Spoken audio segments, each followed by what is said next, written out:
I want to welcome everybody, and thanks for coming out. It's a beautiful night to be stuck indoors, but here we are, stuck.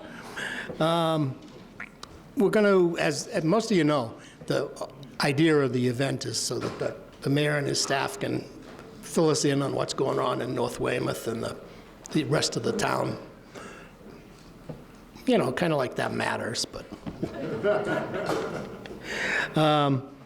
We generally would start off with John Peruzzi, who was the founder, or one of the founders, of the Civic Association, singing the national anthem and doing the Pledge of Allegiance. Unfortunately, John fell a couple of days ago.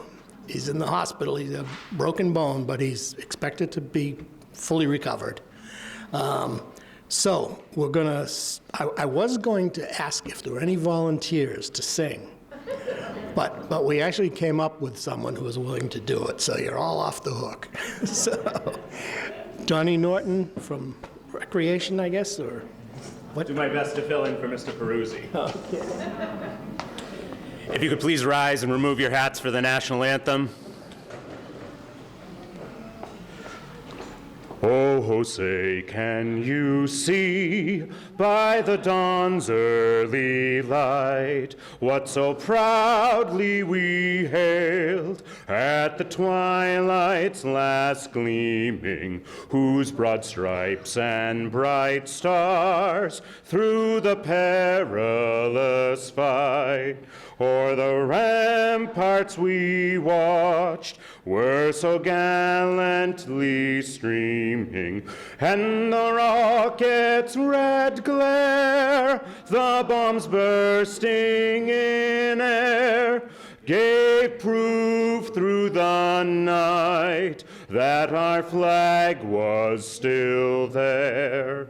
Oh, say does that star-spangled banner yet wave o'er the land of the free and the home of the brave? If you could please join me in the Pledge of Allegiance. I pledge allegiance to the flag of the United States of America and to the republic for which it stands, one nation, under God, indivisible, with liberty and justice for all. Thank you, sir. All right, that was so much better than me doing it. So, we're going to take a minute now, and something we started a year or so ago was to recognize a good neighbor in Weymouth. And Stephen Shinney is going to come up and tell us all about who it is this year. So.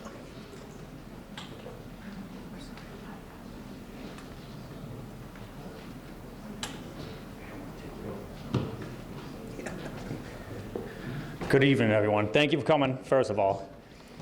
So, the last few years we've done a male and female, and this year we thought we'd do a business. So, anonymously, we all agreed right off the bat who it would be. And it's a restaurant in North Weymouth that's been here and done by one family for the last 40 years. It's the Cathay Center. Now, 15 years ago, the North Weymouth Civic Center Association almost went under. We were running out of money, and the Cathay Center stepped up, and we started doing meat raffles.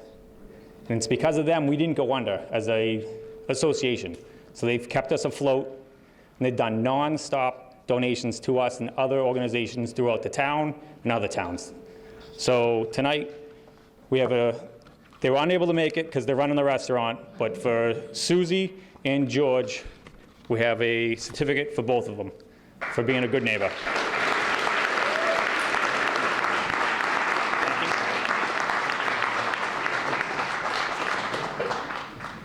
I'd just add to that he's absolutely right. If it wasn't for them, we wouldn't be here tonight. So we really appreciate all they've done.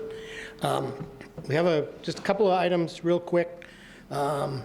First off, if you're not familiar with North Weymouth Civic, it's a volunteer organization started in 1972 to give the people of North Weymouth a stronger voice with the town and state dealings.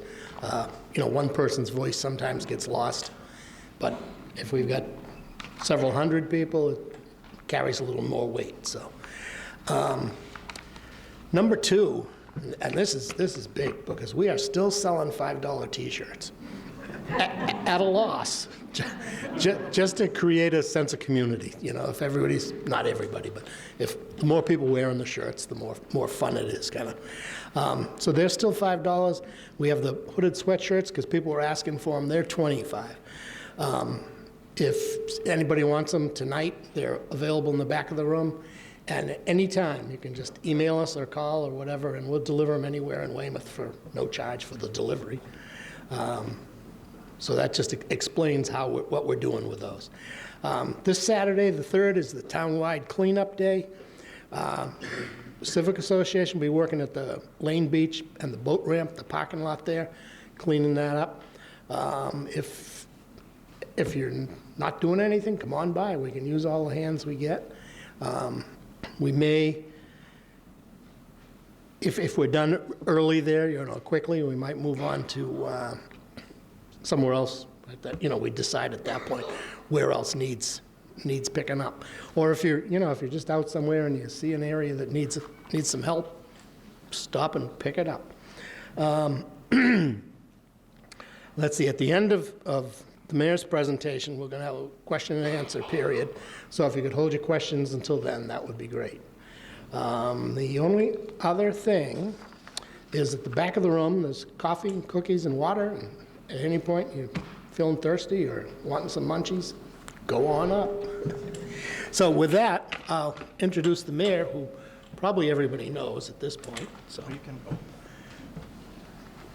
That's it. I enjoy your introductions. If you want to come up with one, that's fine.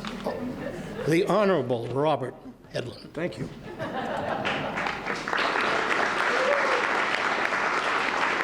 Okay, so this is a great tradition, and the tradition of the North Weymouth Civic Association State of North Weymouth started for me in 2016 after I was sworn in that year.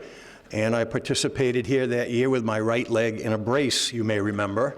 I wasn't able to bend my leg for a number of months after tearing my patella tendon on the ball field. And here I am back 8 years later, and at the moment I cannot bend my left leg after having a knee replacement recently. And I'm in some pain, and I have been out of the office a little bit the last couple of weeks. So I might be not up to speed on some of the questions. If the staff that's assembled here wants to interrupt me, they are welcome to do so. And I will introduce the staff that's here. We have Jim McGrath from engineering.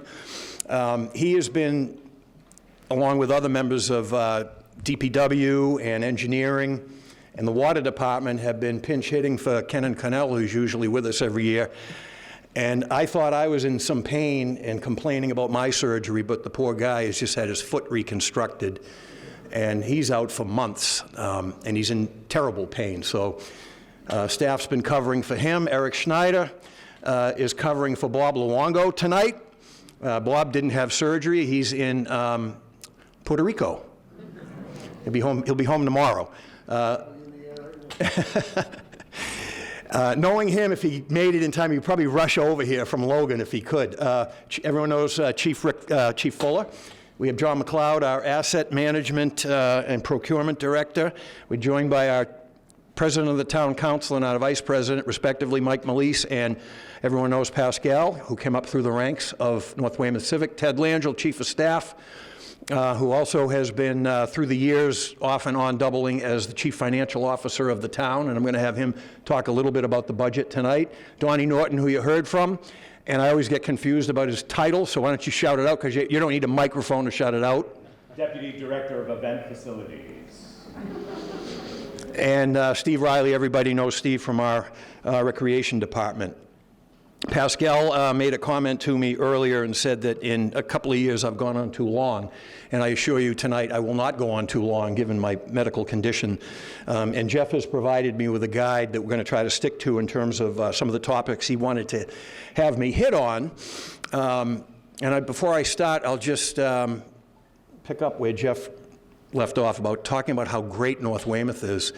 Some people have been kind of late to the dance And the newest resident of North Weymouth is here with us tonight. It's maybe her first time for this event. My sister Heather Wisely.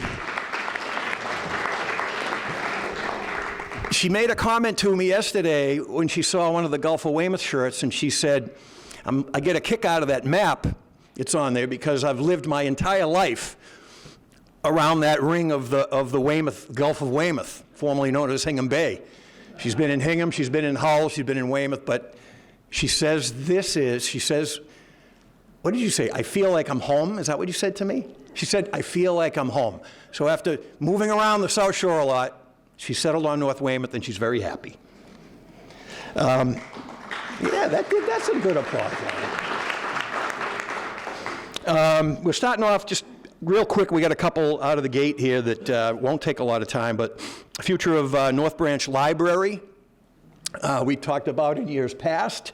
Just a quick, I think everyone knows the backstory where when we undertook the new library project, one of the things that we had to look at was staffing and obviously operational costs with the new building, which is kind of a significant flagship of a building. And we also learned that we had more libraries per capita than any community in Massachusetts except for Springfield and Barnstable. And we looked at the usage of North and Pratt. It really wasn't much, and felt that it made sense to consolidate. And one of the things that we learned from talking to the Civic Association, the council, and everyone else in terms of what they wanted to see happen with the site. They did not want to see housing. They did not want to see any impactful businesses. We did put an RFP out. It took some time to get that out, and that's been handled recently by John. And he can, when he gets up here for a question or two, he can fill in any blanks I left out. But we didn't really have much of a response. We thought it would make a good professional building, maybe a daycare center. We originally had some daycare operators looking at it, and nothing materialized. There were options to buy or for a long-term lease. We do have someone we're talking to now. I don't know if it would be appropriate for me to mention the business because we don't have anything signed. It's very informal, but it's a really low impact, and it's existing Weymouth business that has a lot of Weymouth, fair amount of Weymouth customers, and very, very little traffic would generate. So we'll update you if something happens on that, but that's where we're at. Nothing signed, sealed, and delivered yet. I should probably save the update on housing on Maryknoll Road for last, because if I answer that question now, probably half the crowd's going to empty out and go home, right? I have a feeling it brought a lot of you out tonight, right? So anyway, update. Jeff put it number 2 on here, so nothing new to report since the last community meeting we had. I think we've had, well, I have a little bit to report, but I think we've had 2, maybe 3 sit-downs with the developer.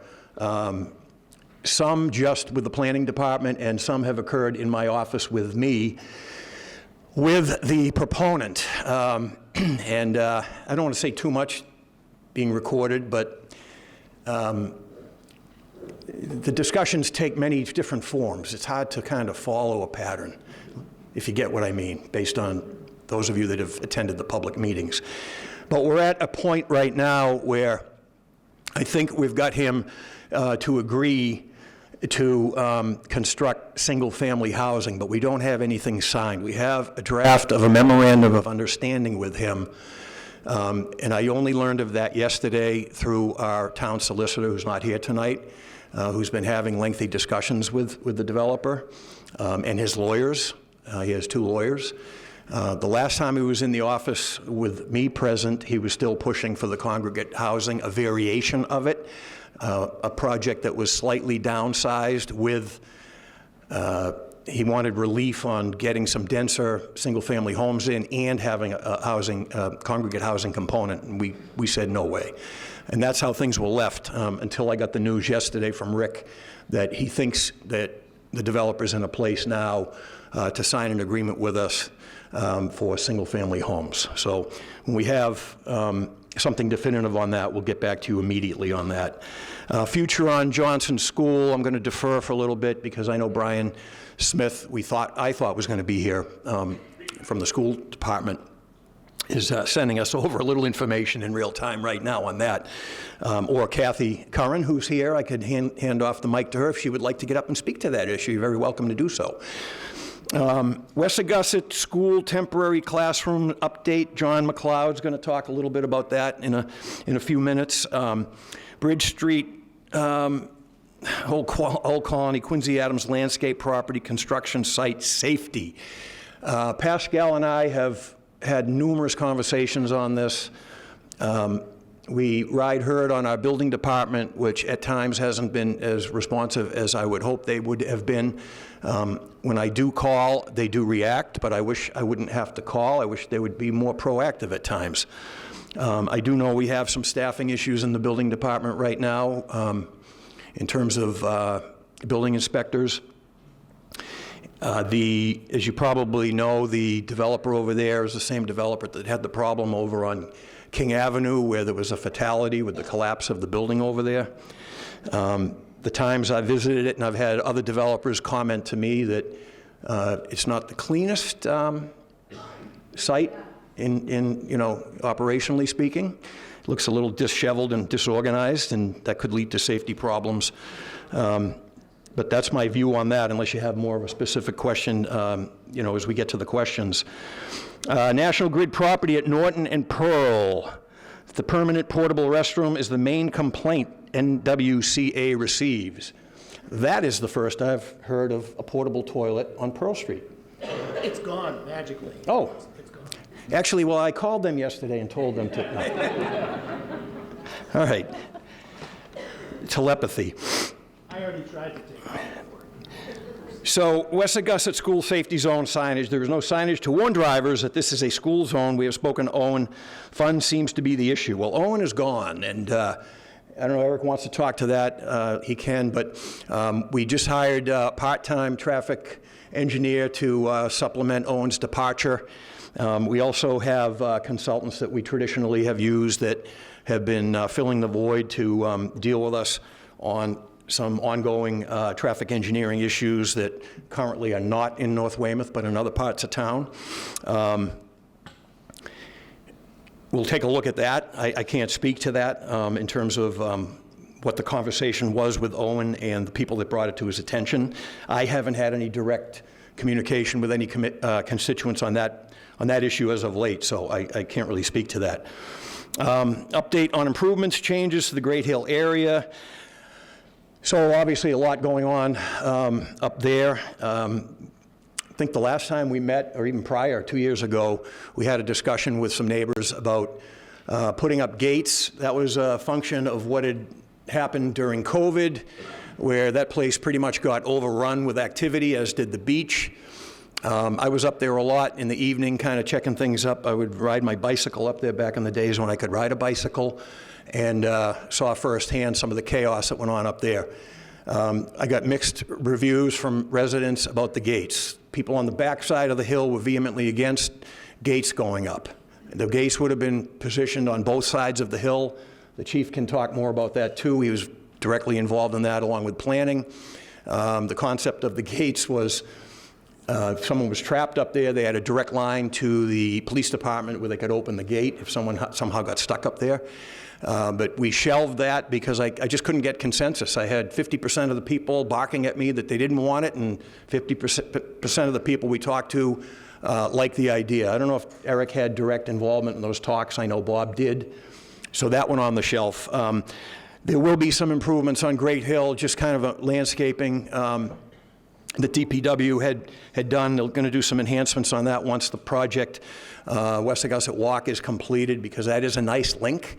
If you're over by the shelf, you'll see the path that they created that goes up to Great Hill.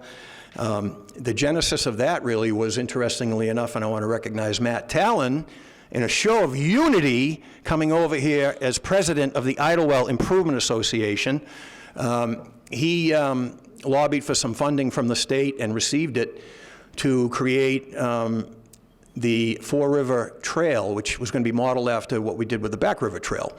And I won't get in too deep into the details, but he couldn't pull together consensus on some parts of the trail. And while he worked on that, he deferred some of the money over to us to do some of the improvements on Great Hill that happened before, because conceptually that was going to be one end of the Four River Trail. So Matt graciously ceded money to North Weymouth that he worked on as president of the Idlewild Improvement Association. So we hope that we'll do some additional improvements over there. I know, and Jim McGrath can talk to it if he would like later, there's going to be some drainage improvements up on Regatta Road, I think, on that end of Great Hill. And I think it's scheduled to be paved pretty soon, too. I think Regatta Road is, too. Correct me if I'm wrong, but... Post-construction. Post-construction, right. Once all the heavy equipment's out of there. So that's happening in addition to the Wessagusset Walk. A lot of coverage on that. You're probably all up to speed on Wessagusset Walk. Just by way of just a refresher, that was an interesting project that kind of how it took shape. As senator representing 8 coastal communities, I was always a bit puzzled that Weymouth never took advantage of the Seaport Economic Development Council grants that were out there. And I was there for the founding of that program during Bill Weld's tenure. And when I came into office here, George Much is here, who chairs the Waterfront Committee. I met with them and we got talking, and they said that they'd been a little bit inactive through the years, and I said, well, you have a charge under our charter and get involved in stuff, and maybe you could advise me as to what projects need attention that relate to the waterfront. And they got back to me and informed me that that project had been on a priority list or identified by the town going back to the 1970s. So we put together a grant application for a feasibility study to look at that. We got the grant from Seaport Economic Development Council. Nick Bulens did a great job on that. And after that work was done, we decided to go forward with it, and we got another Seaport Economic Development grant. The permitting on that was incredibly hard, given you're working with the coastline. There were so many regulatory agencies involved. And one of the things I said when we started out on that was I didn't want to impact other important capital projects. I saw that as something that maybe we could work on and strictly rely on grants, which is pretty much what's happened. We've had a little bit of sticker shock as we went along after the permitting and engineering. We're in a little bit of a dispute with our consultants on that because of some soil issues. So there's been a little bit of a cost overrun, but we've been getting by and utilizing funds that really didn't impact our other capital needs here in town. We did get a significant earmark through Congressman Lynch's office on that project. We used some of the mitigation money from Enbridge and, of course, the Seaport Economic Development and a little hodgepodge of other stuff. But again, not impacting road work, school, capital needs, things like that. So that's moving along. It seems to be well received by the community. We've had lots of back and forth with neighbors that are impacted, but I think most of them are generally happy at this point, and I think it's going to be a great asset to the community. The other improvements, I'll just kind of speak North Weymouth beyond Great Hill, but over towards Lane Beach too. We have on the drawing board, there's a dredging project we're working with the state on. We have Coastal Resiliency Program grant that we received from the state to raise, actually through FEMA, to raise Next Street to avoid that flooding that occurs there. So that end of Weymouth, North Weymouth, won't be cut off. My sister's new environs, even though she never invites me over. If there's a storm, I'll be able to visit her. Things like that. That and the Fort Point seawall, which is a major project, ready to go with years, decades of effort to get that project off the ground in terms of funding. And we've gotten through a lot of the permitting. Unfortunately, that was delayed. We had some resistance from a couple neighbors on granting us easements, which slowed that project down 2 to 3 years. And lo and behold, as we're ready to move forward with that, we just got to notice that some of the federal funding on that is delayed. And it's part of what and I can't discern fully yet. Harrison's not here. He's been on the phone on a regular basis with the Congressman's office, but we don't have a definitive word in terms of on what's happening with FEMA yet. It hasn't been pulled, but I think there's some reviews that are happening. But we were geared up to get that money, and now that's delayed. So it's unfortunate. We probably would have had this thing under construction and funded if we didn't have that 3-year delay. And it's just been, different things have popped up that have caused that project to be delayed. Is there anyone from Fort Point Road here tonight? Okay, we can talk about that afterwards too. What new plantings are being put on the embankment at the beach walkway? Do you know? Yeah. I'm not well versed on that. We have, there's a horticulturist that is on the job. I think if you look in the design documents that I think are online, that information might be there, but I am incapable of answering that question. But it's native species that are non-invasive, that are designed to hold the embankment in place. So we don't have the... Just a little bit of background. A member questioned plants that they saw growing there and thought that they were something that were new, had been planted, but they aren't. It's a residue of old things that already were there, and they will be gone by the time we get to the new stuff. Excellent. So that's a quick overview on page 1 that has been provided by your president, and I'm going to start kicking some things over to staff, and we're going to start with the chief of staff, who is going to give you a quick MWRA update and possibly a little budget update too.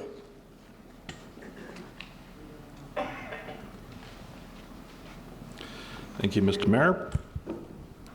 First, let's start with the MWRA. As you know, the town is working toward an application for MWRA water to come down to serve both Southfield development and the town as a whole. Everything is actually moving along in a very positive direction. We received a $2.6 million grant from the state to do a lot of the design work. We were awarded that last year, and we just worked through to get the contract done a couple weeks ago. That's going to go into some unaccounted for water, as you know, is a big issue in town. About $500,000 of that's going to go into looking into that initially. It's going to be permitting for the actual extension of the MWRA pipeline. There's also money in there for sewer permitting and design, as well as the intersection of Shea, Memorial, and Trotter. So $2.6 million total. We do expect, and the mayor and I have had at least 2 meetings with the Lieutenant Governor's office face-to-face, one down here on site and one up at the State House, and constant conversations directly with the Governor's office on this. They're very supportive of it for the housing component and other components of the overall project.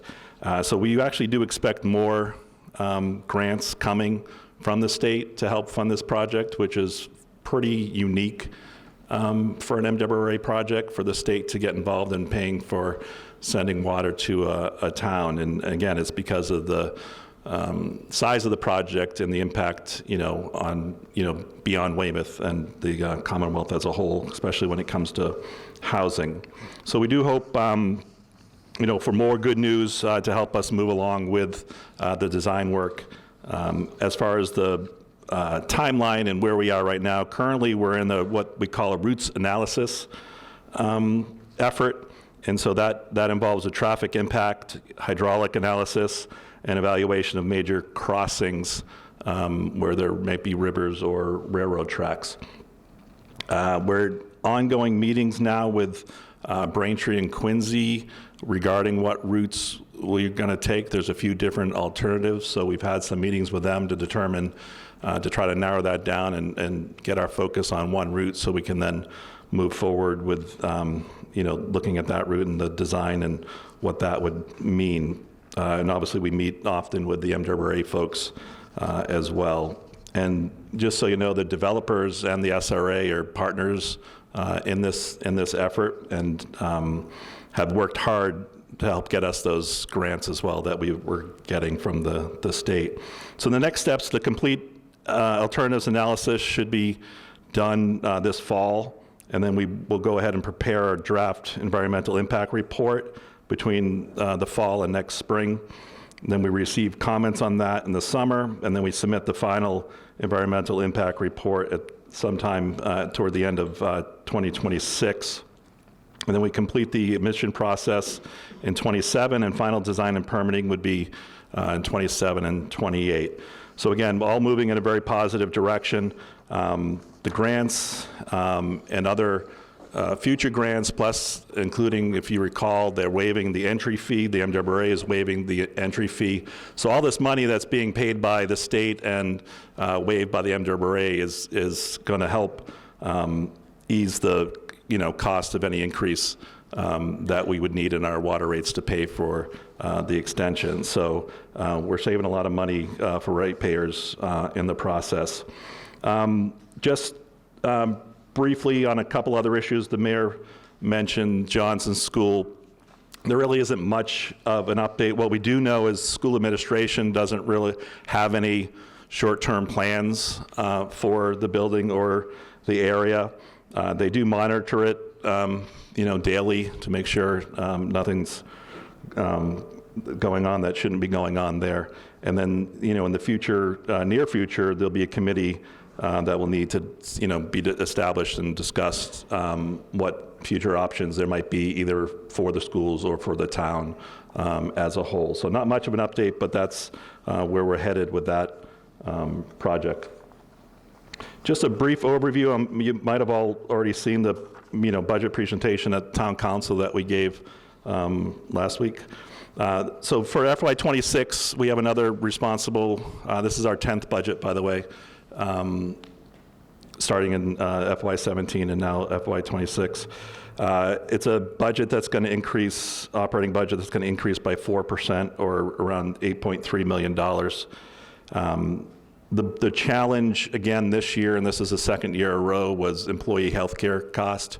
For the most part, most of our plans for employee health care, the town pays 82.5% of the premium. Obviously, a very generous percentage, and that can, when the rates go up, that obviously is a costly expense right off the top. So the last 2 years, this year that we're in, the health insurance rates went up 11%, which was $2.7 million, and we're projecting for FY26 for it to go up 8.3%. So that's a 2-year trend that we need to seriously start looking at to see if this is going to be a future trend as well, because to be honest, if it is, it's not sustainable. If you put it into some numbers, that $2.7 or $2.3 million right off the top is 35 to 40% of all new revenue. So when you start one budget at 35 to 40% of all your new revenue, there isn't enough left for everything else. And I'll explain what we had to do this year to make that up. And then, when you break it down, the fixed cost the last 2 years have accounted for 42% of our new revenue. Schools have accounted for about 32%, and the town, all the other town budgets have accounted for about 26%. So for 2 years in a row now, fixed costs have been at the top of where our new revenue has had to go. And in addition to health insurance, we have state assessments and retirement cost. Our Medicare budget has gone up to as a fixed cost. Our debt is actually coming down next year, which is a good and bad thing. It certainly helps balance a budget, but I know from doing budgets for a while that once you lose debt in a budget, it's hard to get it back in because of all the competing interests. But we are still doing a $5 million for road improvements as part of the FY26 debt budget. We just have a lot of other stuff falling off as well. So that did help in a way, but it might prevent some borrowing in the future if we don't get that budget back up. So the one big area where there was just an obvious deficit in our expenses versus revenue was the trash fee. One of the other expenses that is going up, continues to go up, is the cost of trash removal and recycling. Just to give an example of the overall cost, so we're projecting in FY '25 that our costs are costing $5.9 million for trash and recycling, but the revenue collection is only expected to be 2.8. So there's over a $3 million gap between what trash and recycling costs and what revenue we're bringing in with the fee. So we made the difficult decision of raising the trash fee for FY '26 to $276, which is a $27 increase per quarter. When you do that out to weekly, as that's the pickup, it's $5.30 a week for your trash fee, and the seniors will get a $126 discount. So their quarterly increase is $12.50. But that will generate $2 million. It's more equitable actually as a trash fee because it's a user fee. If you only get charged for the service, so everyone gets a service and everyone will benefit from the service. And the other thing we pointed out when we made that argument of having to do that, in addition to obviously the budget deficit on that budget alone that we just couldn't sustain. I just for me, I couldn't justify cutting other budgets when there's a $3 million gap in our trash fee budget. But we're still one of the lowest in the area. Again, under $300, but not only are we still the lowest, but we get more for our fee than a lot of other towns. In addition to the weekly trash and recycling curbside pickup, we get 20 weeks of curbside yard waste pickup per household, 20 weeks. We also get the Christmas tree pickup around the holidays. We get extra trash pickup during the holiday season. Residential pickup of one bulk item if you schedule it, and white goods they call them. Free access to the Hollis Street yard waste drop-off from April to December, Monday through Saturday. Free disposal at the DPW for dozens of household items. A lot of towns charge per item around us, and we don't. It's part of your trash fee. And this also includes trash fee and trash and pickup at all our parks and areas where we have the waste containers, and then we still have the free hazardous waste drop-off day. So we still get a lot for the fee, a lot more than other towns do. But we do have to balance the budget in a responsible manner, which is good because that's recurring revenue, and it's always good to balance a budget with recurring revenue and not try to use like some other towns have around us and gotten into trouble that very next year is using one-time funds to try to bridge the gap instead, and then they're laying off teachers and firefighters, the next year, which has happened in other towns around us. But that's the update on the budget, and I think I got to everything. Thanks. Could you just hit on the situation with state aid and the struggle we're having to make up the gap because of the diminishing percentage of state aid that we're getting this year? Yeah, so our revenue for the last 10 years, it's been pretty consistent.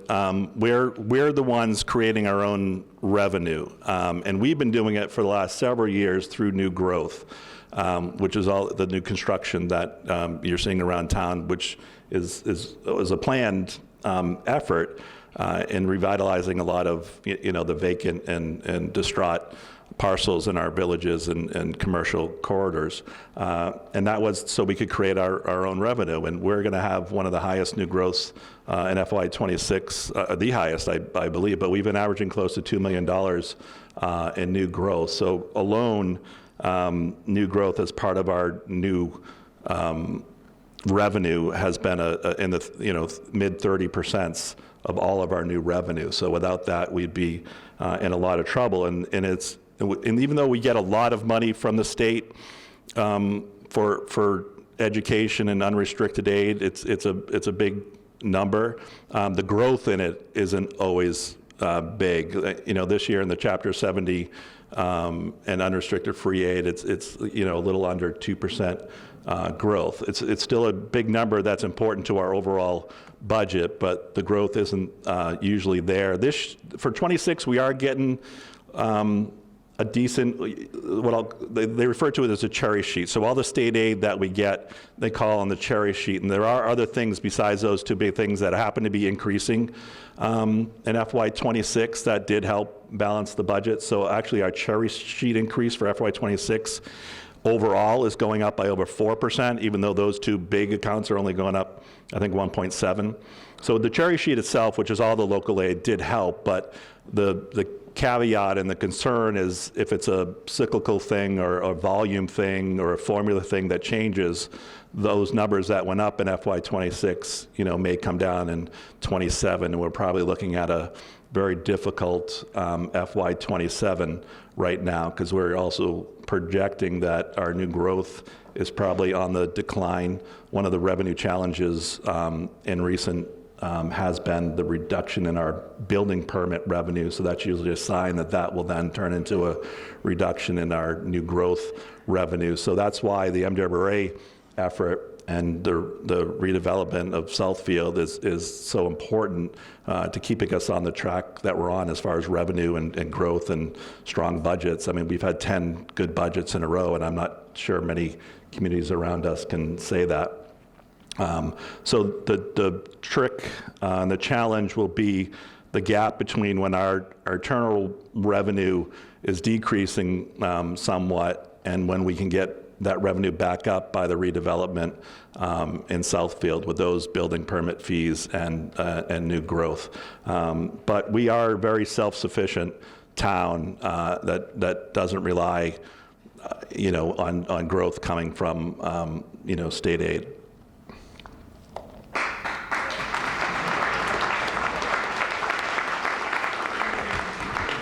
And that's a good segue for me to correct something that I forgot to do earlier. I wanted to invite our district councilor and council president up to extend some greetings. And Mike was a longtime chair of the Budget Management Committee, so he's lived this. So it's a good segue for him to get up because I forgot to do it earlier.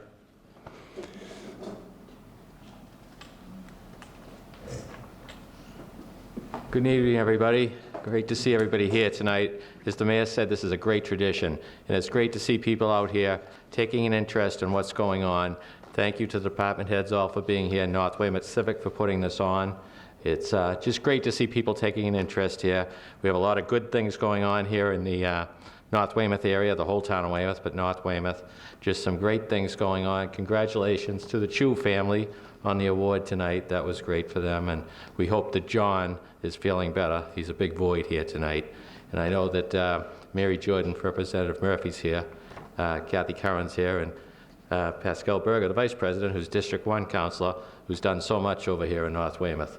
And do you have anything you'd like to say? Yeah, thank you. Thank you, everyone, for coming out, as always. I'm also a board member in the North Weymouth Civic Association, and as was said earlier, I started my involvement in this community not through the Weymouth Public Schools that my son went to at the time, or on the baseball fields and such, but it was through North Weymouth Civic that I really got knowledgeable of what's going on in town, and I think that's so important for all of you to come out and be informed and know what's going on. I'd like to thank you again for coming out, and thank you for reaching out to your counselors. I work very hard behind the scenes, from your phone calls, your emails, and North Weymouth Civic does as well.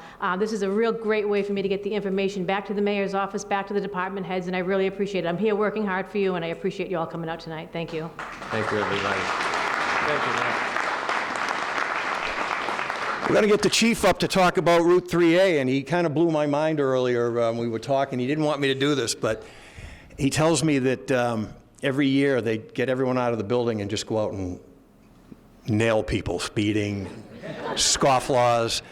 And I think he did it today to make himself look good in front of you tonight, because he told me they've written, as of what time was it this afternoon?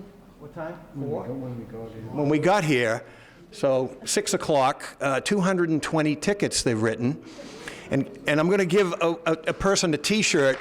I'll buy them a Weymouth T-shirt back, North Weymouth T-shirt. How many do you think that they wrote on Bridge Street today, as of 6 p.m.? Just give me a shout out of a number, and if someone gets it, I'll give you, huh? 15.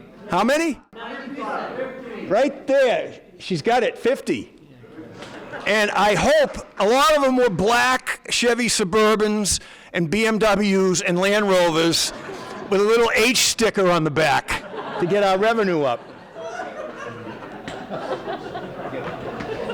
Well, how do you follow that? I'll explain that a little better in a minute.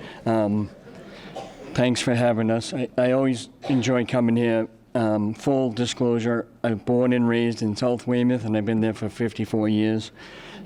But I spent the first 2 years of my career, 30 years ago, I spent working in North Weymouth in the 4 to 12 shift. So if I pulled you over, I'm sorry. But I'm very familiar with North Weymouth. So I'll start with, I have a couple notes that I talked to some people on the way in, but starting with the speed enforcement, what really we do is once in a while, we'll get some people out from behind the desk there's a lot of jobs that are background administration type jobs. So it kills two birds with one stone. We get people out, make sure the uniform is right, all the equipment works. We tell them to clear their calendar on a given day, and we send them out, and it's actually a way to add to the traffic enforcement. So, like for instance, today we sent out a bunch of guys. So I sent, myself included, 4 or 5 guys to Bridge Street, and it's not germane, speeding's not germane to any street. I'm not going to say where I live, but I live in South Weymouth, and the street I live on is a racetrack, and it bothers me. But it's the number one complaint I get almost on a daily basis is speeding, and there's a lot to it. Cars are faster. People just don't care. I don't know what it is, but so if you saw a lot of police cars today, that's what all that was. Roads are phenomenal. They're speeding through because our roads are more recently paved. Yeah. So the problem with Bridge Street is it's 2 lanes, 40 miles an hour, and it's a connection between the North Shore and the South Shore. And most of the people that are flying don't live here. And coming off that bridge, people are doing like 60, 65 miles an hour. I dug in a little bit of statistics just to put in perspective. We can break down the streets and the violations. So an average year, we write about 8,000 violations, which is about 22 a day. And I think we wrote about 220 today, but the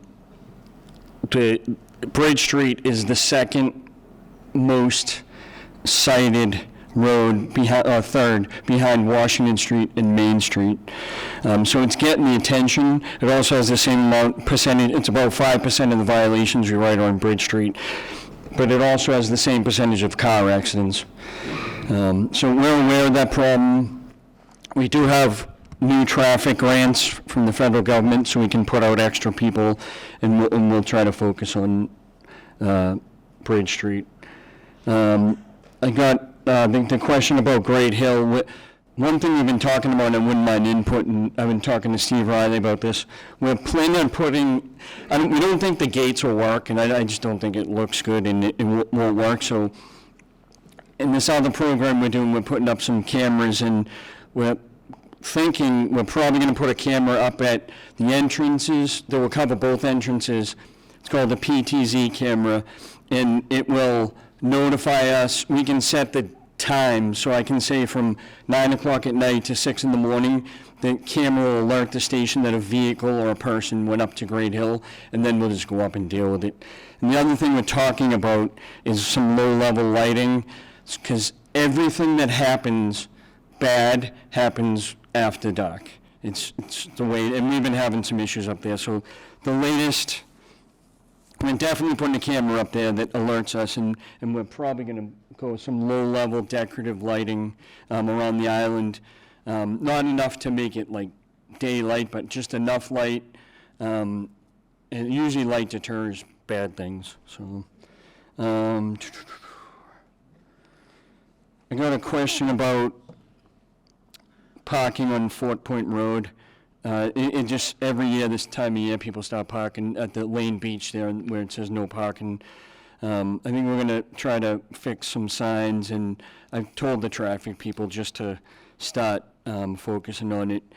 It's like anything else, the squeaky wheel gets the grease, so if there's no police car around and you see something parking there, whatever, just call. You don't even really have to leave your name, you can just say there's cars parked illegally.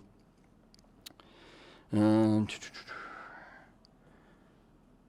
about it. Yeah, that's all I have. Thank you.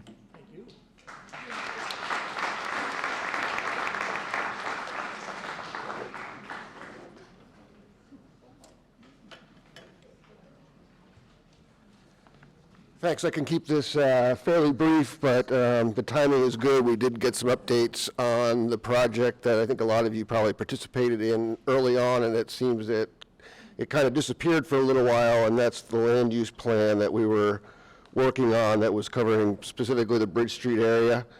So that was funded through a grant, and we hired two consultants to help us with that. One is McCabe and Associates, and they are covering the planning, land use aspects of the plan.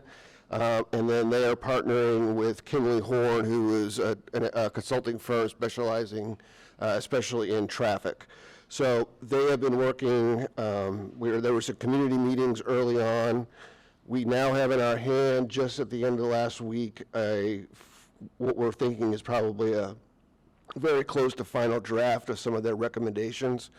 So I would think that next week we'll probably meet with the consultants and then reach out to the community and try to schedule at least one more community meeting to kind of present to you or have the consultants present to you some of the ideas they found and some of the recommendations they have. Some of the things they've looked at is ways to tweak the zoning to maybe encourage some more and better, more appropriate development along Bridge Street, and then obviously a lot of overlap with what Chief Fuller was saying with, kind of how to handle Bridge Street, some just ideas of how to deal with the fact that it's a major north-south connector, but at the same time, for many of us, it's a local road. So how you kind of weigh those things, and those are among the things that the consultants have been looking at.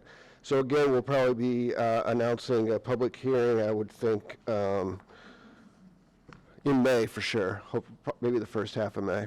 So be looking for that.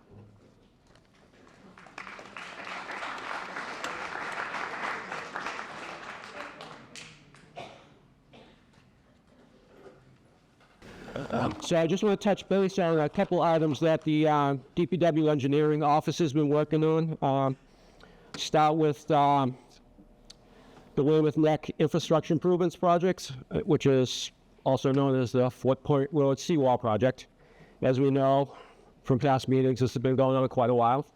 But the good news is we're in the final stages of the permitting, and the consultant is finishing up the construction drawings and the bid specifications, and they tell us that they should be ready this fall for us to go out to bid, providing that we have the funding to go out to bid. So at least we'll this fall have plans and specs and be ready to go. So that's a big step. And it was nice to see about 12 people on the beach yesterday. It tells us spring is here finally. The other project that the mayor touched on was the River Street raising project, and also the Lone Beach / boat ramp parking. We've gotten a pretty good draft plan. Thank you. That, but also talking to that. Oh, what? How's this? Yeah. Yep. A little better? All right. Let's do that. Was I loud enough on the Weymouth Neck infrastructure project for everybody? No. Okay. River Street raising and the Lane Beach / boat ramp parking lot. We've gotten a pretty nice draft plan from our consultant, Tommy Bond, and we forwarded that copy over to the state, the Commonwealth of Mass Department of Fish and Game, Office of Fishing and Boating, because they have a lot of oversight on the boat ramp parking side of things. So they've sent us back some comments, some good, some not so good. They'd like us to raise it up even higher than we're planning on going up 2 feet. They want us to go higher, but we all know that it all comes at a cost. So we're trying to balance cost with, bringing up the right height. So we'll continue to work with our consultant on that. So that project seems to be moving along pretty well. Luckily, it won't require as many permits as the seawall project. So hopefully by this time next year, we should have a pretty good idea when we can go out to construction on that project. And people have been waiting a long time to be able to use River Street during a storm. And another subject I was asked to speak about was, it came to me as a seawall on Gilmore Street, but it's not really a seawall. It's more of a blockade to keep cars from driving into the river.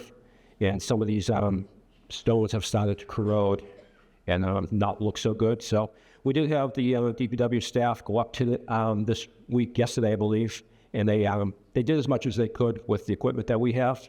But we'll continue to look at maybe a more permanent solution over there, possibly a guardrail or something, because I personally don't think the blocks look all that nice. And if you live over there, you probably agree. And then lastly, I can touch on the Regatta Road paving/drainage. We did some in-house design of a drainage system. As everybody knows, if they've driven up Regatta Road in the winter or early spring, there's always water on the road, which it runs off of Great Hill, because Great Hill is basically a big piece of ledge. So we've done a design for a bunch of under drains and some additional drainage, which we feel will help tremendously and keep the road in better condition for a longer period of time. So we anticipate that would happen before we do the paving project. Yep. Thank you. I want to know. I could. So step by do almost pressing. Current it. Beyond goes. Seek. It is. It's my top secret folder. This is actually binder 1 of 4, so we're going to be a little while. I got a lot of stuff to go. So these are my responses. State of NDUB on the shores of the Gulf of Weymouth. No, I'm completely kidding. I don't have that much to go over. Unless you want to. Well, I think I don't have much to go over. We'll see how that goes. So first item, I can hardly believe. At least this one's going to take at least a half hour. This could be a bit, yeah. I'm surprised this showed up, but yeah. The safety of the slide over at Beals Park, bit of a controversial type thing. And honestly, there's been some mixed reviews. Some people really, really like it. It was kind of unique. Other people are like, it's gotten a lot of different names, but we do have some plans in place that will address that. We're just kind of finalizing that with the engineering firm. The blocks that are in place were originally intended to kind of be more a climbing wall rather than stairs, but the function they're performing the most is actually stabilizing the bank. So we need to keep them in place, but it may be something where we're going over it, we're going to loam and seed. And then one of the other things that we've noticed, and we can probably address at the same time, is a lot of the kids aren't using those to climb back up, but they're just cutting across the paths. So we're going to look to kind of address that and just take advantage of the kind of the point A to point B approach that a lot of the kids have taken, which is cutting across the planted areas, and kind of more formalize that, just kind of a more gradual, safer way to get to the top. So we're finalizing the details on that. Other than that, thus far, things have gone very well over at the park. The skate park has drawn lots of attention, and I'm happy to say we haven't really had a lot of, or any, for the most part, negative activities that were originally feared to take place at the skate park. We haven't endured any vandalism, and a lot of the stuff that we did with the previous skate park that we had in town. It's really kind of been an interesting community of kids and people and participants out there on the skate park with some really advanced skaters, some very young kids on scooters, some kids on bikes, all kinds of different forms of wheeling through the park. So that's gone well, and the playground's been incredibly active. So thus far, it's been a great success. There are a couple things. I didn't hear about it over the winter, but a note was made of the light pole at the bottom of the sledding hill. I know which one it is. Not quite sure how to address it. We can maybe build up. It's kind of on an island, right, which somebody's not paying attention and not in control of their sled while they're sledding. I mean, the sledding area is still pretty robust, and there's actually additional new areas where you can sled. But that one light it's well placed for walking and pedestrian use, which is its intended use, but it's a wayward sledder might have some issue with it. So we might be able to put some plantings in front of it to kind of protect kids from it, or maybe build a little bit of a berm where you could turn your sled away from it. My other one is the future of the building at O'Sullivan Park. I don't know. Cal Ripken Baseball and Weymouth Youth Baseball kind of combined a few years back. Cal Ripken is a little bit more South Weymouth centric, but they are working, a lot of their teams are playing both locations and such. It hasn't been functioning in the way that it had previously.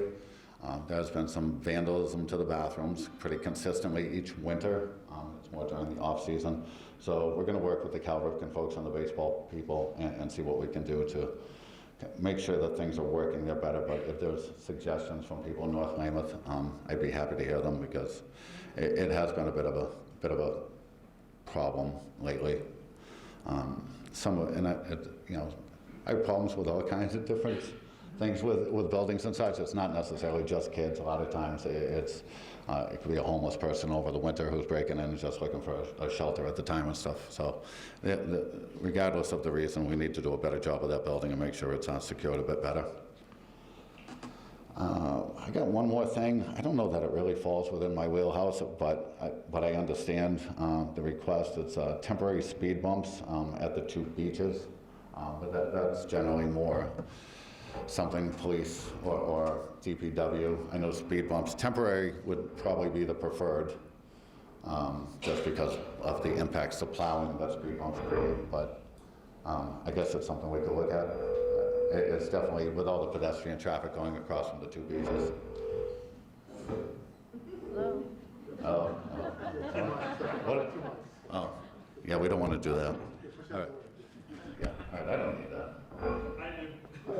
All right, he does. You're on your own. So that was all on my list. I do want to touch on one thing, though, that kind of came up regarding the parking at Fort Point and the plans that Jim was discussing for Lane Beach. And we did have some productive meetings with the state, as Jim had mentioned, in terms of redesigning the Lane Beach parking lot. And one of the things that has come up was the parking lot at Fort Point, and the desire of people to kind of like early evening look at the sunset and have open parking, or free parking, I should say. What are we doing?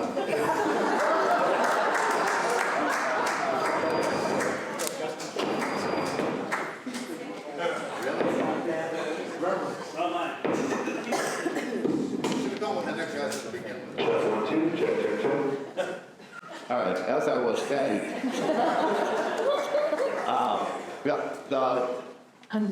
there's a better desire on since we changed up the parking lot over there. Like people wanted like early evening to just kind of stop briefly, watch the sunset, that without having them to the gate or have to pay a beer or something like that. So we did have to redesign what we're considering is some open spots right off of the street before you actually formally get into the parking lot. So I think that would be good. And during the day, it would be more like a 30s kind of, like Broadwell or quick stop rather than being in the parking lot during an extended period of time. So that's one of the things we're considering on the new plans. And I will say that, in our discussions with the state ended up the meetings was, well, this was designed, I forget when it was, back in 1970 something, when the agreement was first drawn up. program was put in, that they had 87 spots for folks in trailers. And and that's kind of what we had inherited, but then when we designed those objects that needed more parking to the beach, it didn't necessarily need as many spots for boats and trailers. State wasn't happy that we had done that, so they were really making the push to take back all those beach parking spots. Would have left us with about 20 spots for the beach, and always that's things they're trying to the gates, however, provided us with the data that was necessary to say you don't need 87 spots. We've only done full with the 60 or so spots that we have now. We've only done build out a lot like 8 times each summer. That's it. And any given time, if people come in the park, they both, they leave, spots open up. We don't have the capacity issue there. So the state, once they were able to look at the data we provide to them from the gates, they think we're in agreement that we can lead the planning. So the Dallas Timber Bonds was scaling it back, as they do have some authority over it, scaling it back to 20 spots for the beach was the actual. So fortunately, the case, and not a lot of people like to get this, but there was a little bit of civil line long ago, so that was good. As Jim said, I'm still working on finalizing the plan, but we'll be all right. So I think that's all I got. Great for now, just thank you.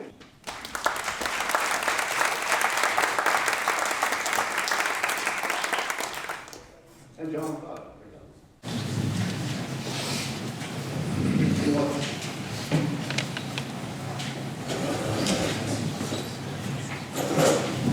Good evening, everyone.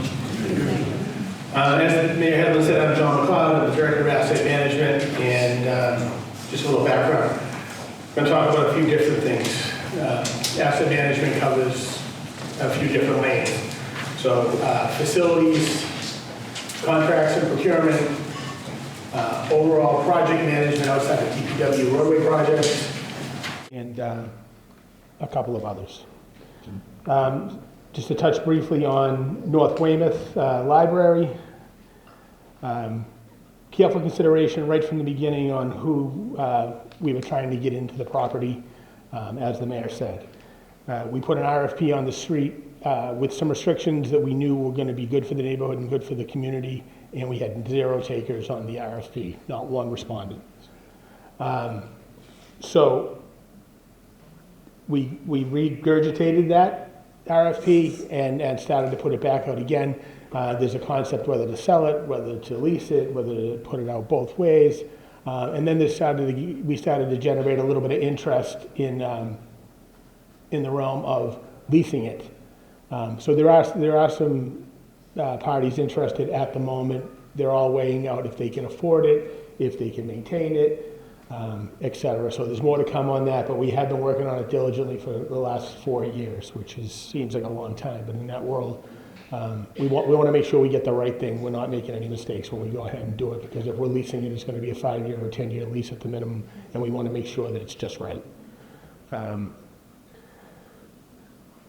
Minimal expenditures up there on the property to keep the building viable and maintained in a manner that we can lease it on a turnkey basis for someone to walk in the door and just use it. So we were up there all the time, pretty much on a daily basis, even if it's only for a few minutes.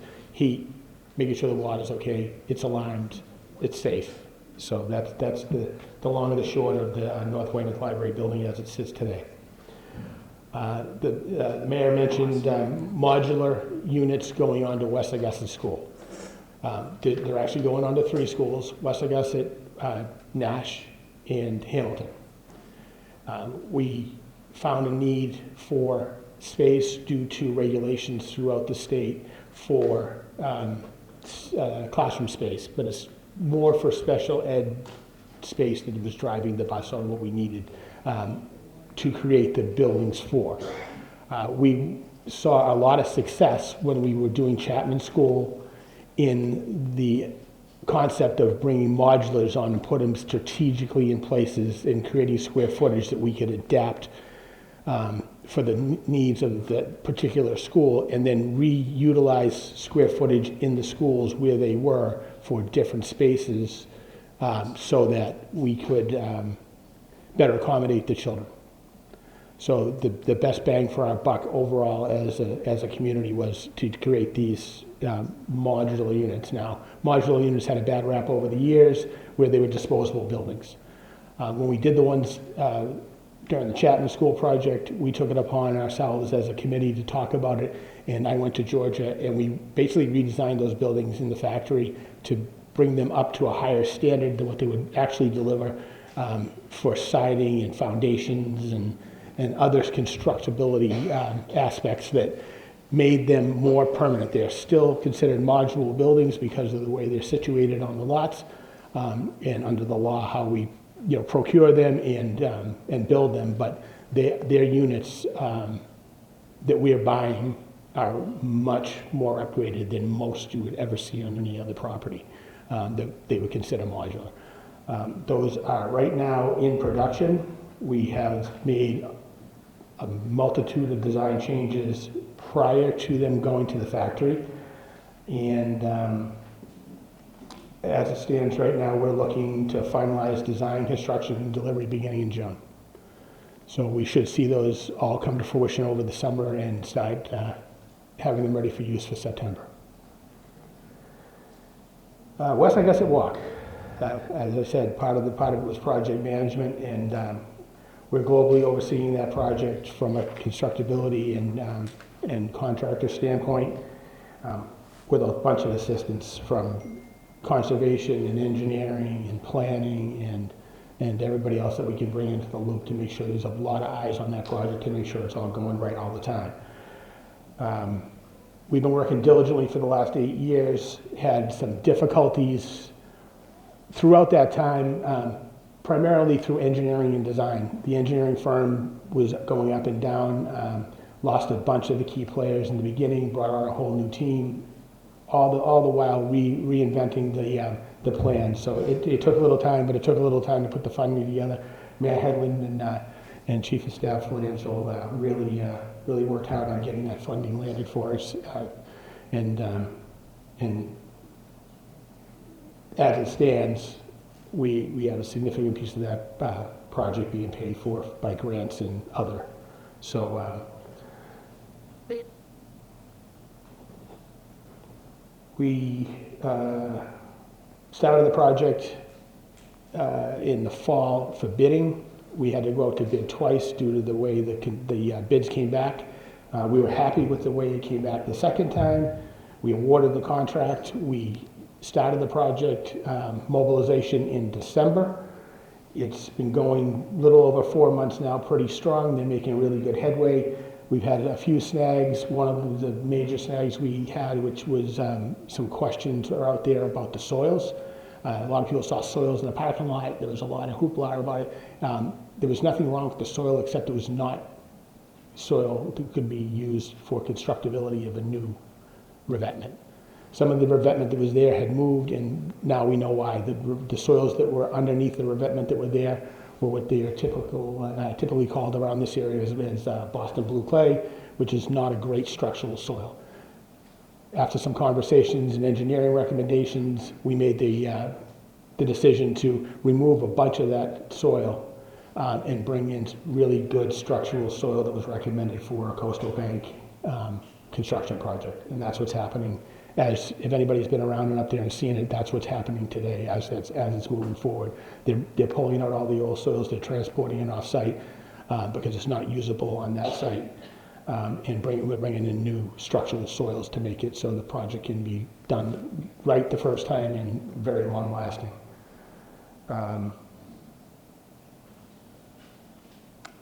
Just real quick on the plantings. Mayor Headland touched on it, but plantings, we have a team that's working with the engineers that are there just for that reason, just for coastal bank plantings and reestablishment. So there's somebody with eyes on it every day, all the time, watching exactly what's going in the ground. They're all low-growing, large root bases, and all native and made for the concept of reestablishing and holding that bank in place. Everything that's being planted is done for that purpose.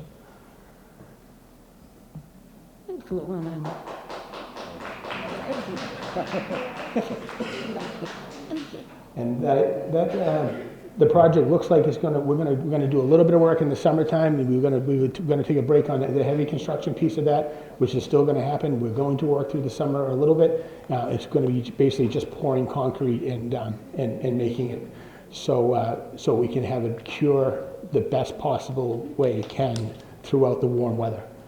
And so we're doing it to gain quality of the project.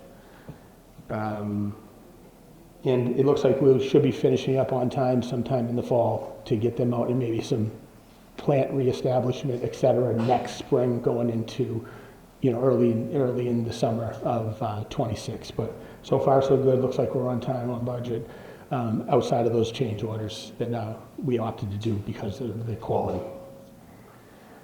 The last thing that was on that list was community aggregation. That's another happy asset management department where we do all the energy in town. So we negotiate the energy that we use in all of our buildings. We aggregated that back as far as 2017 when Mayor Hedlund brought in a consultant and asked us to sit with him and go through our buildings and our energy usage and what we could do to save money. And we started aggregating our building usage, energy usage in 2017, which has paid great dividends to the tune of millions of dollars that we can look back and see. So the concept that came over the last 8 or 9 years has been community aggregation. So as a lot of communities had rushed into this community aggregation 2 or 3 years ago, and some rolled the dice and did really well with it, and some rolled the dice and didn't do great with it. It wasn't a great success anywhere, and it wasn't a great failure anywhere. But what happened over the last couple of years is the bugs got worked out of the system through the DPU. Lots of changes were made at their level. So we were, I don't want to call it the tail end, but we were on the back end watching as it was developing and still pushing forward. And when the changes started to happen to the DPU, we pulled the reins back a little bit and said we should just wait a little bit and just make sure of how this is going to develop and make sure we're doing the right thing for all the constituents. And that has come to be. We had a meeting here early in March, which was pretty well attended. Several of you in the room were there that night. Great question and answer session, great interactions between the residents that were in attendance. And we still have any information. If you wanted it, you can always reach out to us and we can give you any information you want on what's coming. We don't know the number yet, so the big question is going to be what that number is going to be, how much we're going to save. We don't know that number because that has to go out to bid.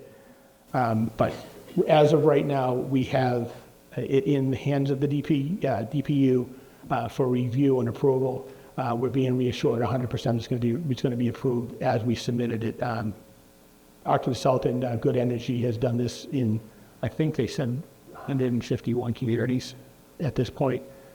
So the model is there, and we followed the model. We just tweaked it for our own purposes. So it's just a matter of the DPU's process of getting it through. And we should see something coming out of that in the early fall.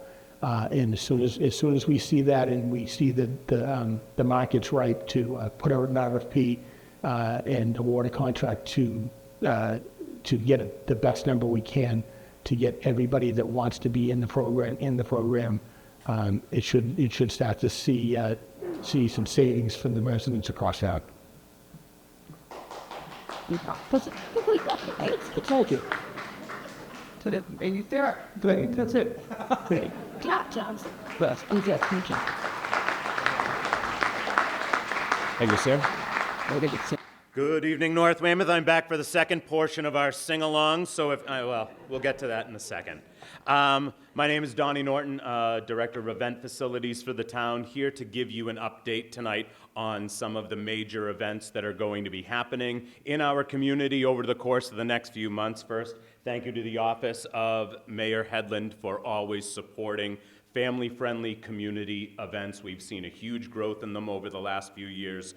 A gigantic number of our citizens come out to all of these events, enjoy time with their families, and we're so fortunate to have them. So thank you to you for coming out and supporting them, and thank you to the Mayor's office for making sure that they go off without a hitch. First thing coming up, Food Truck Fridays. Those start this coming Friday night. Every Friday night, 5 to 8 p.m., in the lot right next to Town Hall. Live music, theme nights. We have Superhero Night. We have Taylor Swift Night coming up, which I know Mike Joyce is going to be at. He's a big fan of that one. We have the Spindles Classic Cars coming out, doing the car shows and the cruise nights. Dinosaur Night, face painting, caricature artists. All of the local vendors and local organizations are welcome to join and sign up to be a part of it. And thank you again to North Weymouth Civic Association, who has already signed up to come to a number of our Food Truck Fridays. Another major event coming up is our Memorial Day ceremony. The Memorial Day ceremony will take place on Monday, May 26th, which is, of course, Memorial Day. Good, everybody's listening along and playing the at-home game. That's going to take place at the Ralph Talbot Amphitheater, which is right next to Town Hall. The ceremony begins at 11 o'clock a.m.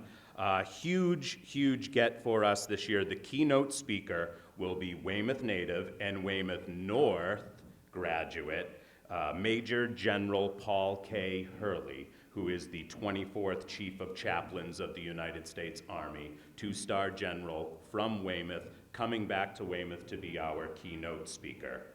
Other speakers on that day will obviously be Mayor Hedlund and our President of the Council, Mike Melise, as well as Vietnam veteran and North Weymouth resident Arthur Sharp, and our Veteran Services Officer, George Ponce. This is going to be a very special day. If you have not marked it on your calendar yet, please come out. Highlights of that day will include a commemoration and a wreath laying for the 50th anniversary of the end of the Vietnam War, which that anniversary was actually yesterday. Thank you to all who may have served. An unveiling of updated flags and memorials at the amphitheater, student participants from the Weymouth Public Schools as well as the Weymouth School Band.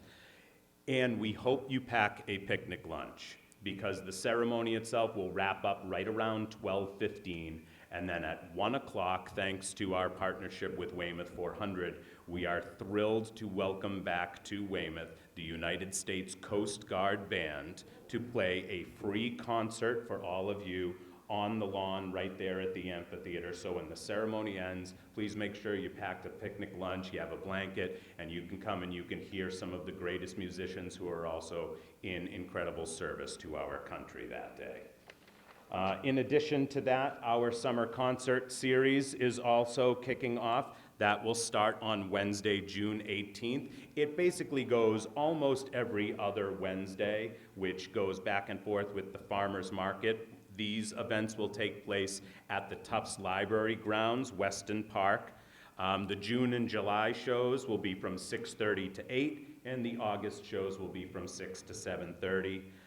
Food trucks, face painters, our gorgeous brand new library is open for you to go in and check out a book, as well as the playground is there for the kids. This year we have the Danny Gallagher Band. We have a Fleetwood Mac tribute band called Little Lies who is joining us. We have a Jimmy Buffett tribute called Captain Mike and the Shipwrecked. And then a local favorite, the Fat City Band, is joining us in August. And then our final night on August 27th will be Studio 2, who are a premier Beatles cover band and are phenomenal. We want to give a big thank you to Coastal Heritage Bank and Fuel America, who are our main sponsors of the summer concert series. And then the last event to talk about is this year we will be holding the Bicknell Square Village Festival. That Village Festival will be taking place on Saturday, July 19th. That will be from 12 to 4. There will be live music to dance away the afternoon from local favorite Booty Vortex. If you've been to some of the summer concerts before, all the 70s funk and disco that you need in your whole life. The festival will be on C Street, and that's going to take place in between Pearl Street and North Street. All the abutters have already been notified by mail of that. Vendors and organizations, we will welcome to sign up if you would like to sell a product, if you are an organization, a not-for-profit that wants to get face-to-face time with residents of the town. That email link will go out through all of our social media soon for you to sign up and join. You'll see it shared through the town, and you'll see it shared through What's Up Weymouth. Again, that's What's Up Weymouth. Food trucks and entertainment for the whole family. Parking on that day. Because we are closing down the street there, we're hoping that families spend a lot of time in Beals Park as well as time out on the street with all of the vendors and the stage. Parking and shuttle service has been set up for you and will be available from the Wessagusset School, the O'Sullivan Park lot, as well as the Wessagusset Municipal lot. There will be shuttle service. In addition to that, there will be walking parking right from the Johnson School. And a huge thank you to the North Weymouth Civic Association, who is our main sponsor of the Bicknell Square Village Festival, and of course North Weymouth Councilor Berga for all she does to support these events as well. Much more to come, many more events over the course of the year. Please find us on Facebook. You can find it right through the town of Weymouth. The mayor's page shares these events, as well as the page is called What's Up Weymouth, and we hope you come out and you join us. And then for that final sing-along, the mayor has requested that we sing the words of Weymouth's great native son, Jim Melody, about the Gulf of Weymouth, which goes something along the lines of, I had to just look it up on my phone, something about Hingham Bay, Hingham Bay. That's what they say it's called, so they say. But it's the Gulf of Weymouth, the Gulf of Weymouth, Mayor Headland has proclaimed. So thank you to Jim Melody for that great song.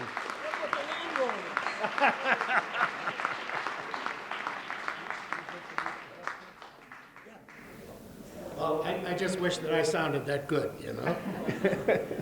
We're going to take some questions from the audience. If you do have a question, if you could come up to this microphone up here, just introduce yourself, and we try to hopefully keep them kind of general interest questions. You know, if your neighbor's dog is barking, then we probably can't help you. All righty, here's the man.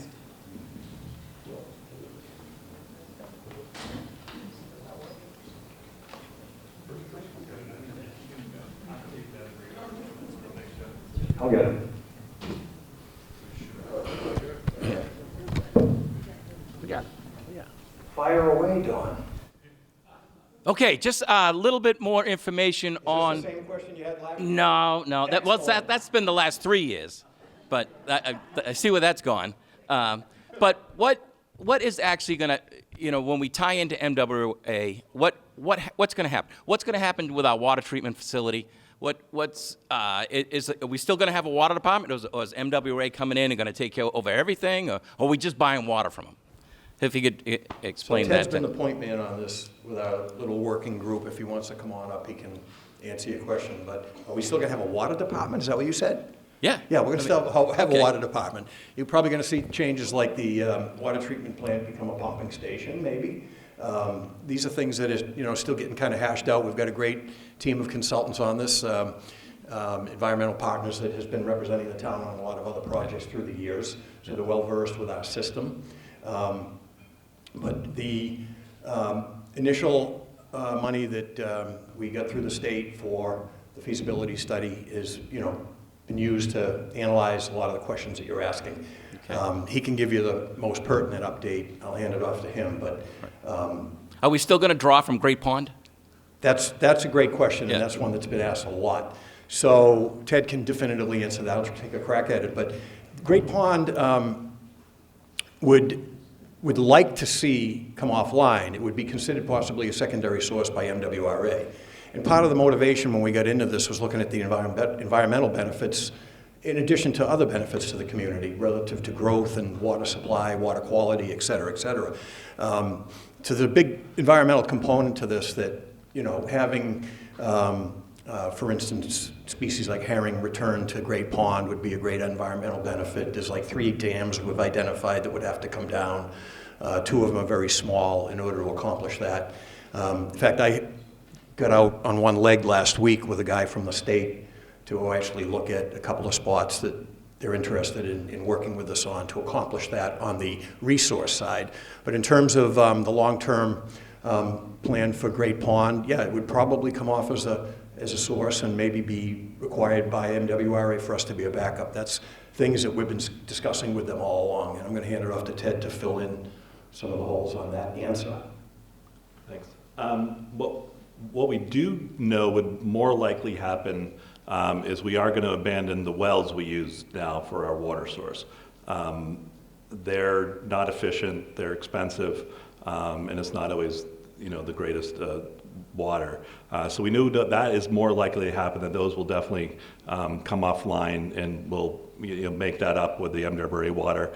The Great Pond is still a discussion we're having with MWRA. MWRA does not like, or the state does not like you to abandon existing water sources.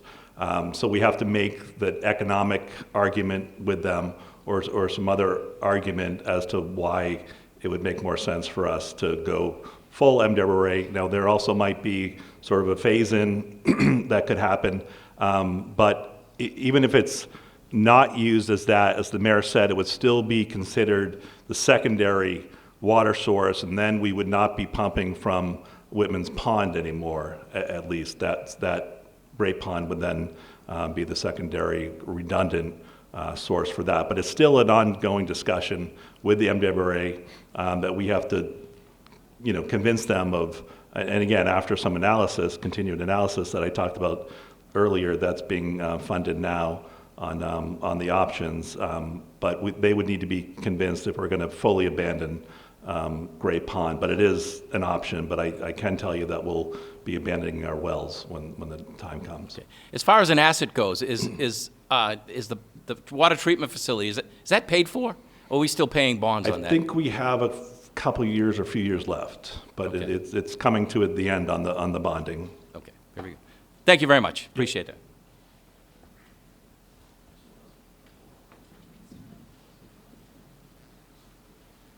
I'm hoping you can hear me. This doesn't work, right? Mary Gallagher, thank you for all your information. It was very informative tonight. I have, does it work? Oh, okay.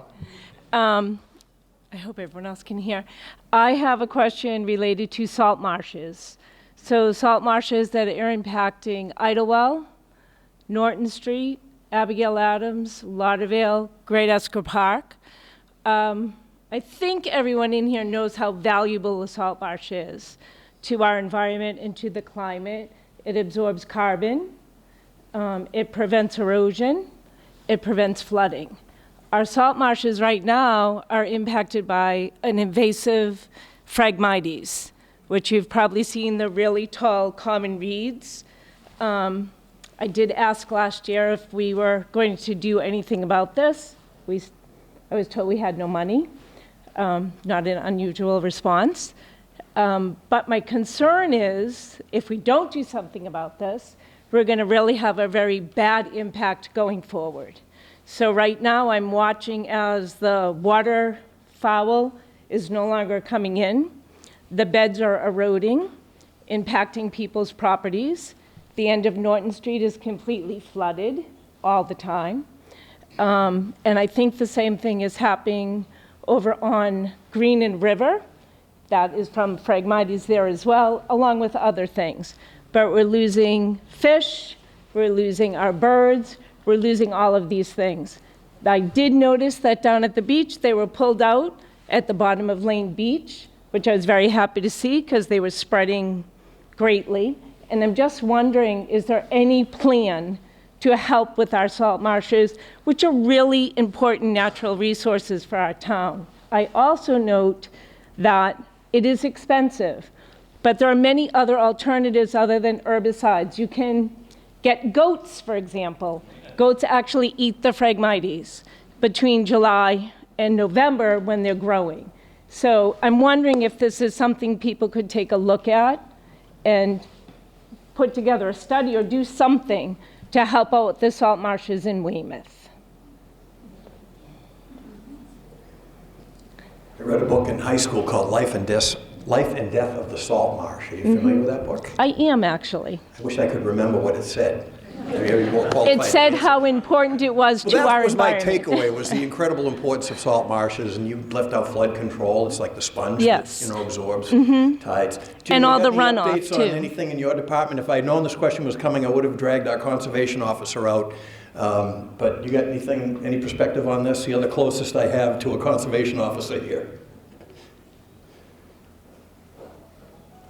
I did look at, I know of one little project going on in town with participation from the state where we are removing a dam that was constructed that the folks at the time, then when the dam was constructed, they thought it was a way to remove phosphorus that was coming down,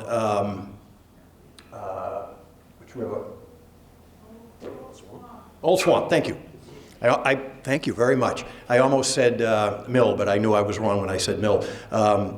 Phosphorus that was emanating from up river by the air base. We learned that that's not working, so there's some restorative work there that is helping out with some wetlands there and the removal of that dam. That's one positive thing I know that's happening, but that's the only one that comes to mind off the top of my head. I don't know if Jim has anything. Well, it's by far not my expertise, but being involved with a couple projects around town, one being down behind the U-Haul on Bridge Street. They did a restoration project down there, and it's my understanding that the Phragmites grow more with fresh water than they do salt water. They grow with brackish and salt water. Along the marshes in North Weymouth, they put a makeshift dam that they thought was going to absorb some of the water coming down, say, King Oak Hill. That prevents the marshes from filling up, and now we're getting Phragmites, which is really impacting all the wildlife in the area. And the banks, I don't know if any of you have ever walked the salt marshes along Great Esker or Idlewell or anywhere in North Weymouth. The banks are actually really eroding into people's yards, and we're seeing less and less wildlife, less and less fish, plants that are 10 and 12 feet high that are now encroaching on people's properties, streets, so on and so forth. There was a project down in the Great Esker, actually, off of Irving Road. I'm not sure if anybody's from that area. But we installed a slide gate down there, which was put in to allow more salt water to come in and ultimately kill off the Phragmites. Right. I'm not sure if that's working or not. I haven't been. Extremely well. Has it? Yeah. Extremely well. I wish I could have remembered that project because WETC filmed a development update on that particular project. That's a really good one, to go back into their archives and you can see what we did over there. So there are examples. They're not coming to mind right now, but that is another good one. So if that project is working really well, it might be something that you could look at for North Weymouth. That is in North Weymouth too. For all of North Weymouth. Further beyond, because the Phragmites have really taken over. You could drive down Norton Street, just take a look to the left, you can barely see the water. There's actually been, not only that, but there's been 2 culvert projects recently in Great Esker that have assisted, but the one at the Puritan, the one at Puritan is significant improvement and restored that salt marsh that's by that Puritan Road gate. Anyway, so I know we get some other people. Right, so Mayor Hedlund, can I just put in a request that you speak to your conservation people to check that out? Yeah. Okay, Yeah, thank you. we have a great conservation officer, so, and he's responsive. You call direct too? We have called, they have come out and looked, and they've said, we can't do anything about it. Yep. So, thank you. No stranger to this room. Good evening. I'm Marge West. I live on Sunrise Drive. And I know on the town website, there's a link to if you're an issue that you'd like DPW to address. I had used that link to contact them because in the middle of our street, we have a series of potholes that go for 6 houses. It goes halfway, all the way down the middle of the street. And we're not looking for a new street. We would just like the potholes filled, and nothing, we got no response. How long ago did you make that request? Beginning of March. Beginning of March. Want to answer that, Mr. Semi-Acting Director of DPW? I'm sorry, I didn't get the street. Pothole on what street? Sunrise. Sunrise. Okay. Okay, thank you very much. Thank you.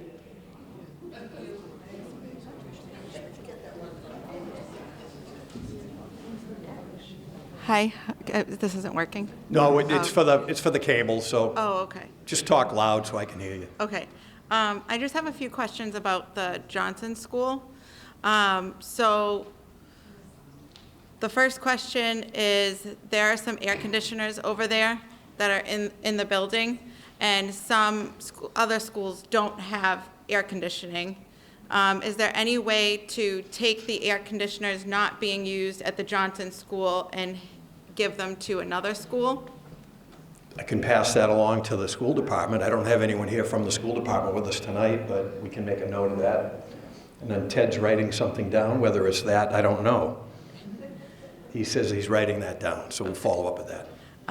The second question related to the Johnson School is, there is a great playground there that the parent council worked really hard to get installed that's just not being utilized. Is the public allowed to use that as kind of a public playground for now? I would hope so. Okay. I don't see why not. Yeah, I've seen the gates unlocked. I was just curious. And then my third question related to the Johnson School is, if we can get it rented out, then the school department receives that revenue. As you know, we're in a $1.9 million deficit in the school system. So if you have any ideas about renting out that space to get some revenue in, that would be great. Yep. Okay, thank you.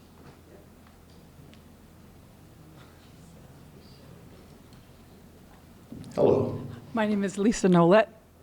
I don't know if this is working. My question, first of all, thank you all for this. This is the first time I've attended something like this, and I've lived in North Weymouth for 40 years. So my question is to the Chief of Police. First of all, comment to myself as I'll slow down on 3A. I do have a heavy foot. By the U-Haul, there's like, I guess you'd call it a jug handle. If you're coming up 3A and you want to take a left onto Green Street or get to the light, there's just this little jug handle. Right. Every day, people block both lanes to go across. It's dangerous. I was flipped off yesterday by someone. There were two cars parked side by side, blocking traffic both ways, trying to catch the light. So I don't know if there's... Question is, for those, they couldn't hear in the back, question is about the jug handle by our beautiful Vietnam War Memorial. Yes. Well maintained by many people in this room. So your question is because it gets backed up because people block the lane. Yeah, what they do is they roll through and they block the lane in both directions, right? Yes. All right. Yeah. in both directions. And I'm actually surprised there aren't more accidents. The other thing is, you should be able to take a left onto Next Street to go across 3A, and you should be able to take a right to head towards the beach, Georgia Lane Beach. But you can't. People get in the middle and block it. And so it really backs up onto to Bridge Street occasionally. So you almost need to have lanes. Like you take, this is the left lane and this is the right lane. Anyway, I've never seen anybody stop there, by police officials, and it's dangerous. I remember when the state, I believe, put that jug handle in, and I was a young boy, so it goes back a long time. And at some point during my tenure as mayor, there was some discussion. I'm looking for Jim for a lifeline here, but there was some discussion that came up possibly at the state level about redesigning that jug handle. Do you remember that? Anyway, it obviously didn't get any traction, if our engineering department doesn't recall. But that might have been from my days, at the state level, hearing about it. But yeah, there's not a lot of room to work there I'm not an engineer, but I don't know with the private property that's there, if there's room to, make any improvements to that thing. It can be frustrating at times. So I don't have any magic solution. You want to weigh in on that at all?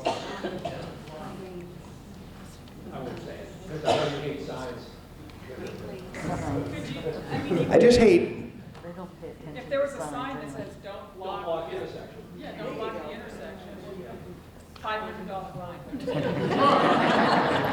So look at,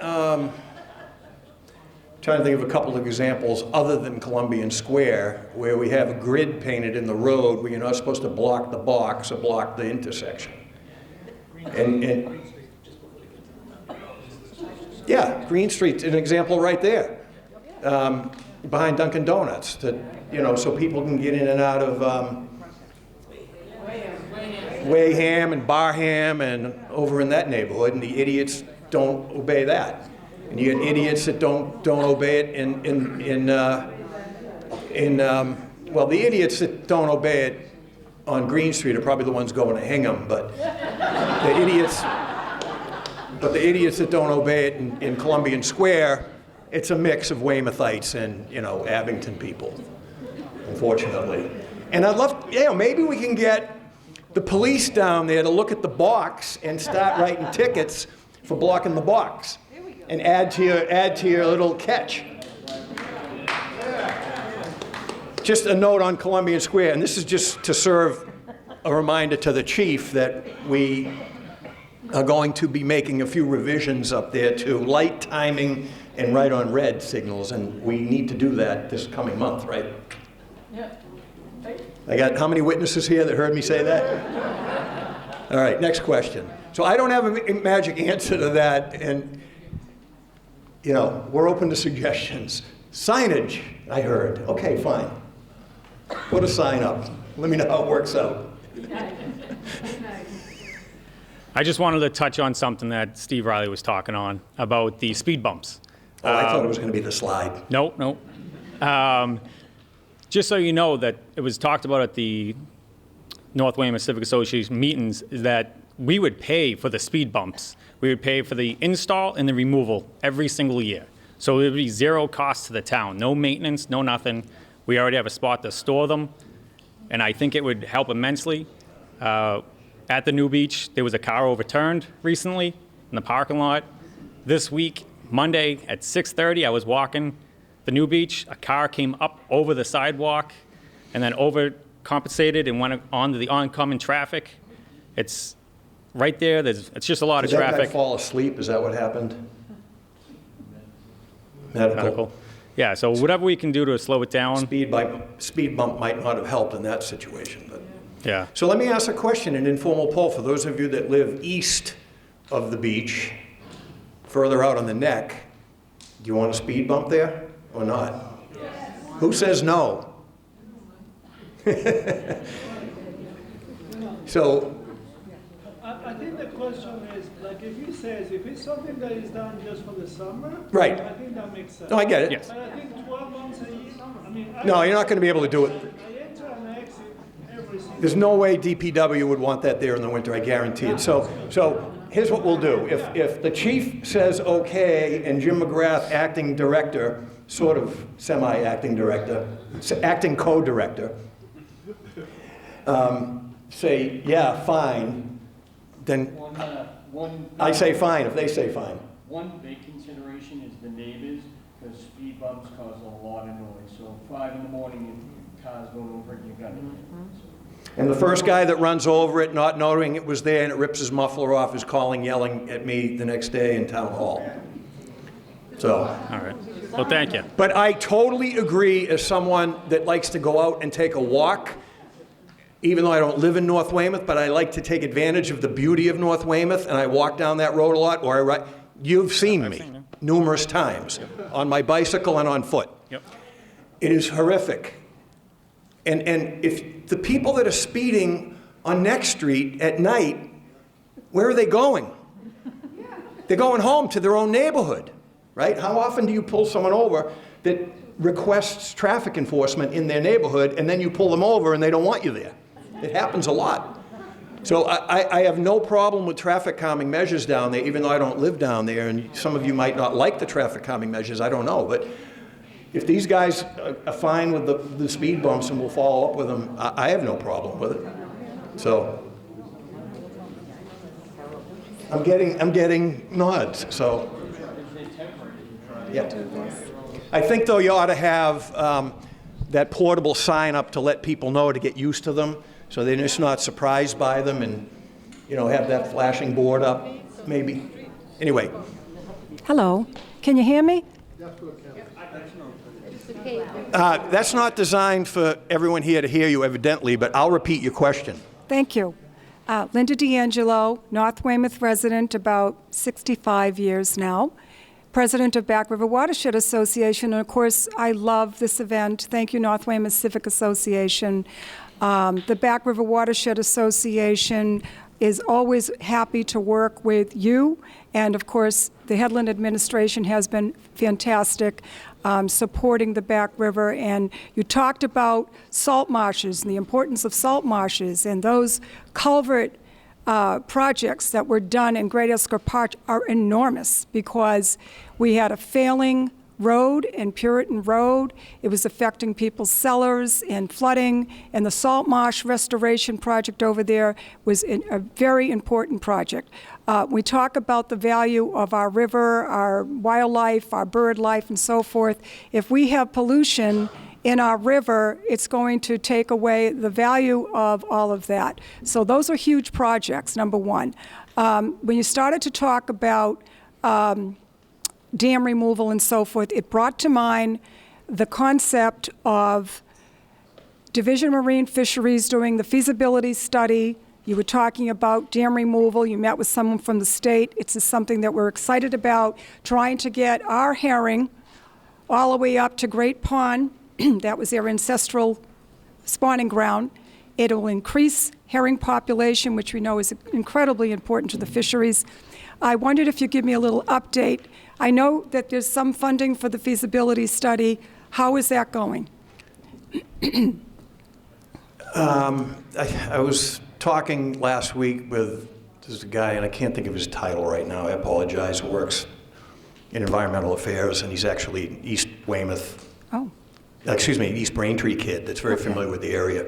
Oh. Rob Kearns, great kid. Yep, I know Robert. Yep. He lives and breathes it now, and he was updating me on what they were doing over on Libby, taking the dam down over there. Snup Dam. Yeah, so the state's very interested in it. I mean, obviously, the driver here from the state is on the economic development side, and they're interested in seeing, the potential for the air base and getting water to the air base, things like that. Right. I think if I'm quantifying it, not for me, but from the state's perspective, the folks at Division of Marine Fisheries don't have kind of the stroke that the economic development people do and the housing people do. And that's a secondary kind of interest on their part. Right. But we do have some allies in there, as you know, that are interested in it.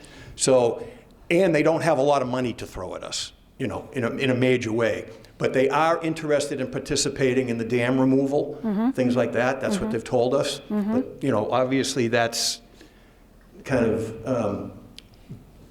going to come behind the other stuff. We've got to get design work done. We've got to get a preferred route, It's an involved project for sure. Yeah. So that's going to follow behind that. Okay.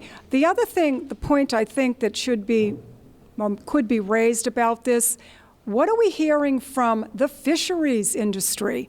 They need the herring. Nothing. No, I mean, it's shocking. It's not like it's a state-run enterprise like in China where they, or Russia even. I mean, it's a lot of small businessmen involved in that. Right. But yeah, I think what you're driving at is one thing that intrigued me hearing from the fisheries people was that if we ever did get that species back to Great Pond, it has the potential to be, I remember this quote, it'll stay with me forever, the single largest contributing herring spawning entity in the entire Gulf of Weymouth. Gulf of Maine. Yes. That was a Freudian slip. Well, if that happens, we'll have to rename the Gulf of Maine the Gulf of Weymouth, if that happens. But no, so it's a significant resource. It has the potential to be huge, sure. Okay. Another quick question is, for the last, 10 years, I have been asking that the DCR please replace one of the plaques that was removed by a vandal looking for scrap metal, down at Abigail Adams State Park. They took off with some kind of instrument, one of the plaques, that is, when you first go down to the hill, it's on the left, and there's a big boulder, and that plaque's been gone for at least 10 years, and I keep asking for it to be replaced. Which one did that say? What's that? Which plaque was it? What did It was actually Abigail Adams. She was recalling the injustice of slavery. And it's an important, they're all important. I think it is like, a pretty simple thing to get done. And it's not happening. Ted wrote that one down too. And, so, I mean, that's where I'm going to go with that. Thank you, Mayor Excellent. Hedlund. And while we get the next questioner up, just one follow-up from comments. I really enjoyed doing that development update. I like getting out of the office to do those. And the one we did on that culvert, it doesn't sound like a big deal as opposed to doing one on the West Augusta Walk or, taking down the incinerator, things like that. That one was great because you just think of it as a culvert, but the impact we get into of what it did for the salt marsh, what it did for the road that you brought up, mentioned. But when we were filming it, Back River Bob happened to be walking by, and we put him on camera, and he had a lot of history down there to add to it. And if you're not using the because this is an informed group here, you're out to stay informed about what's happening. If you don't use the WETC archives on their website as a resource to keep up with things, it's a shame, because it's really, really valuable what they do in putting out that content, and they do a better job. I mean, I represented 8 towns, and I had familiarity with a lot of the other cable systems in my Senate district, but they do provide a lot of great content, like this, for instance. But some of the other stuff is really good. What's that? Yeah, my name's Mike Coughlin. I live at 21 Four Point Road. Thank you all for being here and listening to us. I sense a seawall question coming. Yes, it's unfortunate that it's not going to happen in a delay, but my big issue is the parking that goes on down there, the illegal parking. It's been a problem. I've been there 5 years. It's relentless. I've spoken with Lieutenant Brian Morse a couple of times. He's actually 2 years ago went down there and got the town down there to repaint the wall. And he kind of laughed. He goes, while they were painting the wall, people were pulling up as they were painting the wall. No parking. So the sign down there is not working. Something else needs to be done. I know you touched on, doing something else with the signs. Whatever it is, it's not working. Some of the police officers are on board and enforcing the laws, and some aren't. I see it every day. They come in, cars are there, they'll drive right out. They won't enforce the law. So I wish you could, maybe talk to some of your officers and get them all on board, because this is a big problem. I wake up on Saturday morning, there'll be 15, 20 beer bottles out in the parking lot there, out in the front of my house. So, yeah, the chief's heard me nag him on this, and I don't want you to think I'm too eccentric when I tell you I go out for a night bike ride, and I've been down there as late as 10 o'clock at night. I ride my bike there. I do have lights. Watch out for me speeding down there. But I'll stop right probably by your house there. I'll sit on one of the benches that are there. I do a little meditating. Did I yell at you? No, and then I go home. But I observe what happens down there. Yeah. And for instance, I haven't been down there yet this spring, but last fall, a couple people on motorcycles pull in. They sit on the wall. They enjoy the view. Now it's 10 o'clock at night. Some people are still up. I can see their TVs on and lights on. Some people aren't. All night long, yeah. And now they're getting on their motorcycles to leave. Boom, boom, boom, right? And I'm like, I'm cringing because I feel your pain, Yeah, it's pretty bad. So I see it, and he goes to bed early. I stay up late, so he doesn't see the things I see at night, and I don't see the things that he sees in the morning. But he hears from me a lot on it, and I hope we can come up with something so when we're here next year, we don't have to listen to the complaint about that little corner there. There's got to be a way to keep them out. There's got to be a way. Yeah, you got to come down and take a look at it. Maybe you can put some planters along there to kind of. It's such a wide area. It just allows people to just pull right in there. Anything. It's dangerous too. Yeah, maybe we can get together with DPW and figure out a better way to kind of. There's a lot of young kids in the neighborhood now. They're walking the kids, they're walking the dogs, and there's been a lot of close calls and people getting run over. And it appears the beach is getting a lot more use these days than, traditionally in the past, it seems. I mean, you talked about the parking lot earlier.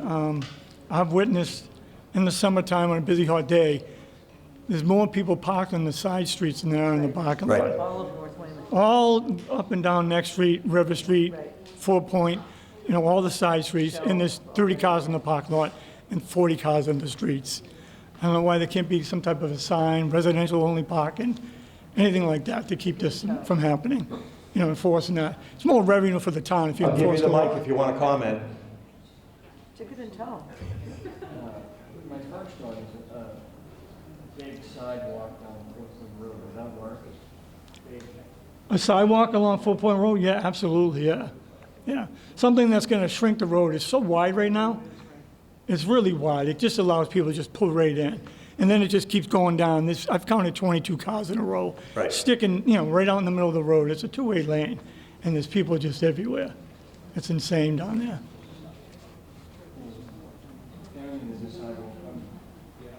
With the project, there's a sidewalk coming, but that's delayed. Yeah, well, we need something, we don't know the timeline of the project now because of Could what's be going on 2 in years, DC, yeah. so we need a temporary measure to do something. We'll get DPW and the police to get their heads together on that. I don't want to hear appreciate the that. question again next year, Yeah, I appreciate it. if we're all here, hopefully we are. Okay, that's all. Thank you. All right. Thank you. Thank you all for being here. Kathy Curran, 26 Babcock Ave. I just have a few comments and then maybe one question. I want to thank the chief. I see the cruiser out there at the intersection of Bridge and C all the time. As people run that light, that's a really bad spot, but they're there, and I appreciate that. On the MWRA questions, those were great questions that gentleman asked. I had those questions about the filtration and Great Pond. Because, right now, you just sent out, we have a handheld water ban right now. So the MWRA is going to be an important part of it. And I'll give another shout out for a development update. We did a couple of them. There's some good stuff on the website on that. Another comment, Mayor Hedlund, I'd like you to promote our May 19th annual town meeting. These are informed people, but they put on a great presentation with the budget, and it's very informative. And so just try to promote that on your list, May 19th I hope at the some town. people show up Yeah. for that. The president would like to see some people show up for that. I Right, think so- last year we had a standing room only audience of Yeah, I know. 3 in a What? community of It's at the 60,000 people. It's at the town council chambers. And unfortunately, that's the evening high school graduation as well. But another comment on Regatta Road, the Japanese knotwood that's coming up. I've had to deal with it for years on Babcock and in my yard. You got to dig those mother roots out. There's nothing kills that stuff. Just to let your conservation people know. And my question, Steve, would be, I'm not familiar. The parking lot is a mess. My friend on Regatta Road, it's the Jersey barriers, the in and out. And you were talking about it's never been at capacity, but I don't know. Remember 8 years ago or so, we put in that playground, that sand boat. But does that get used? Would that be something we? Okay. That's all I have. Thank you very much for all being here. Pascal has an important announcement. We're being told to wrap it up. Mr. Mayor, how you doing? Hi, Paul. Paul Burwell. Paul Burwell. Manatee Street, Bluff Road, Vanessa, is that ever going to get paid? I Someday. talked to you last year. You were supposed to be in the next phase this year, but due to the budget. But I was saying, why can't Eversource pay for it? Because they're destroying the streets. With the big trucks coming down the street, they're going in the back gate into Eversource. We're not notified when there's noise over there with the back beepers. We're not notified when there's trucks coming down the street. I've talked to you about it, Pascal, and it's atrocious down there. We'd like to get Eversource to do, and it's unlikely you're going to get Eversource to pave a road Why can't we get? because of the state law they're protected under and governed by. They use the roads. It's a residential area. I'm just telling you what. It's a safety issue also for the kids that ride their bikes, they're walking. Right. Someone's going to get hurt down that area. Another issue is the Beals Park. I came past the other day, coming out of work, stopped at Goulet's pool at the lights, came by, two little kids were trying to cross from the other side, going into Beals Park on Bridge Street. Why can't we have like a blinking yellow light there so they can cross before someone gets killed? I stopped to try to let them go. Nobody would stop there. They're coming from, what is it, Blackstone Road, Sycamore, something like that. You know the old gas station right there? They're coming from across the street there. That's a very dangerous area. They won't slow down. I stopped to let them go, but nobody on the other side coming the other way would stop at all. It's bad. I think something has to be done there with traffic. Yeah, I mean, that's kind of a state issue. Whether they would allow one there or not, I don't know. And I think there was some discussion on that when we were in the planning phases for Beals Park. Do you recall that? Yeah. Yeah. And that was something that was looked at. And I don't remember why now it was ruled out, but why? Yeah, and that was the state telling us that. So yeah, the state wouldn't allow that. We looked at that as part of the plan for Beals Park because of the proximity to the other two intersections. Yep. And just an editorial comment on my part about those flashing yellow lights, now that we have a few up around town, which were paid for through grants, a lot of different neighborhoods want them, different streets want them now. Yeah. And those things I'm having mixed opinions about because of the effectiveness. When I drive down Middle Street, they're over by Shaw's, and I've seen people almost get run over. People see the flashing yellow, and in their mind, it's like when you see a yellow light, oh, I'm going to rush through that intersection before it turns red. I think those things should flash red, not yellow. Right, exactly. I'm horrified by them. They should be red. That's just my little editorial comment on those. On another issue, Chief Fuller, I want to express the dangers of these kids riding their sports cars under the bridge, on the forward bridge, constantly under there. We can hear the boom boxes on Monadequid Street. Now, that's only 800 yards away. And it doesn't matter. All they do is give citations down there. Fine them. We can get revenue out of these kids and stop them completely. It's atrocious. My wife couldn't even tell you. We're sitting there in their living room. We got brand new windows. It's bad. It's got to stop. It's got to stop. Just the other day, the same thing. So, Thank you, Paul. Thank you.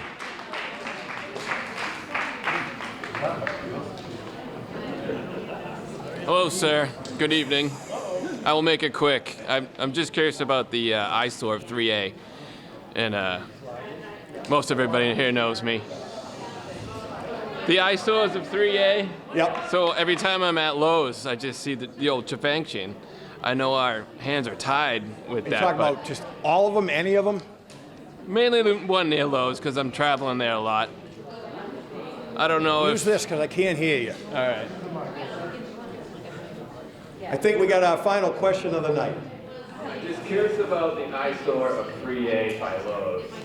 Oh, by Lowe's.